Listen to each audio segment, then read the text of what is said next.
Usually the gap between a casual player and a competitive player is just practice, but it's also based on mechanics, decision making, and microing. And just a lot of those things require practice and knowing like what's... Gaming to us is esport, an electronic sport. So we're broadcasting matches online, and people watch it. And there's commentary just as you would watch like in an NBA game or something. And there'll be like viewers online that can access it from all over the world. Okay, so football, you know, it's a game originally. Firstly, it's a game, but when you get really into it, you start teams, and you have teams, and you start playing against other teams, and eventually you have competitive leagues built around that.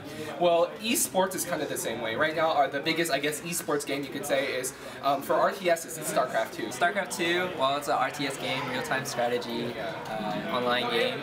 It's mainly based for competitiveness, like to play competitively between one another, and it's like a 1v1 game, so you don't actually need teammates to help you out. You can play by yourself, and everything you do is pretty much by yourself. Even though it's an individualized 1v1 game, teams have popped up, and those teams, they practice together and they get really good, and they enter tournaments and they enter leagues, and they start playing. And it's it's super competitive. You have sponsors, just like any other sports, and more traditional physical sports have sponsors.